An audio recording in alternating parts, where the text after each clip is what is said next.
there should be a statute of limitation on grief. A rule book that says that it's okay to wake up crying, but only for one month. Or that after 42 days, you will no longer turn. Certain that you heard a call at your name. No, okay, no. That no fine will be imposed if you feel the need to clean out her drawers or take her artwork off the refrigerator, because it cuts you fresh again to see it. Yeah, yes. For a long time, my daddy said that he could see Anna in the night sky. Sometimes it was the wink in her eye, or sometimes it was the shape of her profile. He insisted that stars were people who were so well loved that they were traced into the constellations to live forever, which is daft because she's in the ground, she's dead, she's not in the sky. Silly daddy.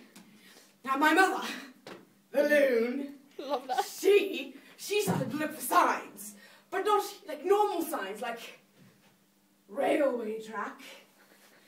Signs like salt in the shape of letters, or eggs with double yolks, which is really like killing 2 chickens if you think about it, or plants that bloomed too early, which is probably just because she watered them all the time. And me, I hated myself. So no, it wasn't my fault I didn't do anything. Because if it wasn't for me, she never would have been at that intersection, at that moment, and she would be here. And I would be coming back to haunt her. So I got, no, it's not my fault. I didn't do anything. I hurt my lives. I don't know. You see, grief is a really curious thing. When it happens unexpectedly, it's a band-aid being ripped away, and it takes off the top layer of a family. It's like a really bad scab. I've got a scab. Do you want to see? No, you don't want to see.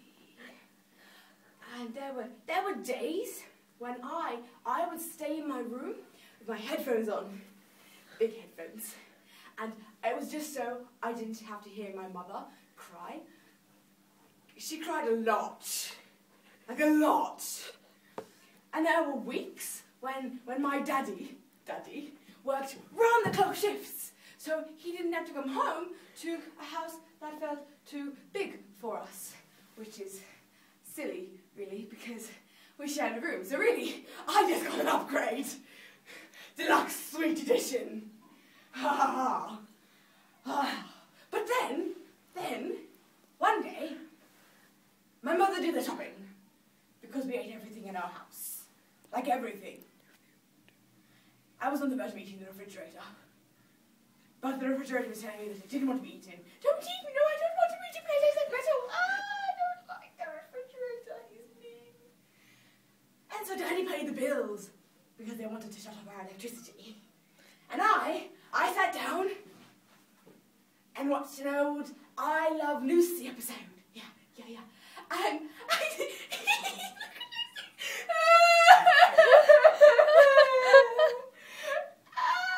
can't laugh. It's a shrine in the house. Anna, she's not here. You killed me. No, I didn't kill you. But Jesse, my brother, sitting on the couch next to me, turned and said, she would have thought it was funny too. Because she learned something. I know, shocking, right?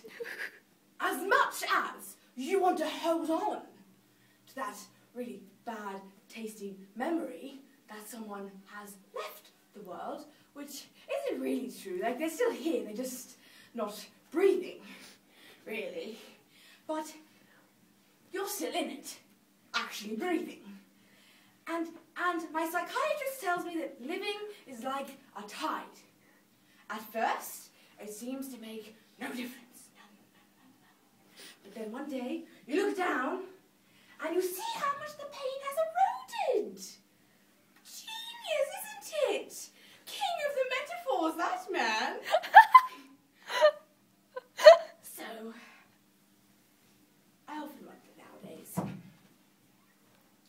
because she keeps tabs on us, you know. Creepy as it is, you know. Stalking us. Daddy, you came to love me. Not done yet. Okay.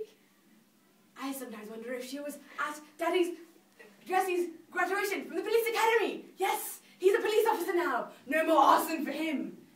Or if she was there when Daddy fell deep into a bottle, like really deep, like he practically was swimming in the bottle. But then one day, he clawed his way out. He came out, and he was there, and he came home, and I saw him, and I said, Daddy, you came to love me. Put your toes. That's Daddy. Daddy didn't like me very much after the accident. You killed me. No, I didn't kill you. No, I didn't kill you.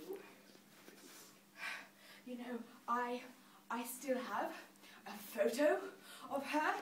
It was from my graduation from high school, before the incident. So, I'm going through my photos, and I look gorgeous! As expected. But Anna's not there. But then, the last photo is Anna, and she's sitting on a beach towel, holding out her hand to the photographer, I would imagine. Bitch. But she looks so pretty. My sissy, you killed me. No, I didn't kill you. Get out of my head. But, I kept that photo, and I put it in an envelope, and I put it under my bed so the doctors wouldn't find it.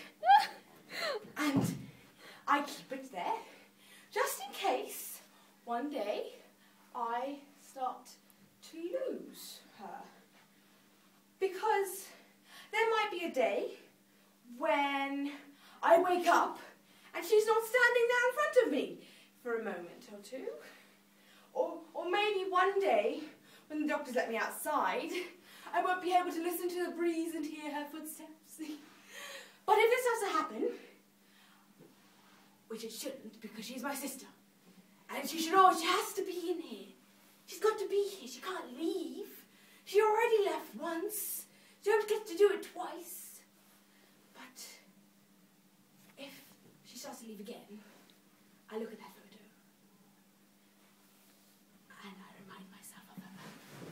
You killed me, no I didn't. And you would be cut off. Yeah, I know. I was just like, yeah. And then that's over? Yeah. Good job. So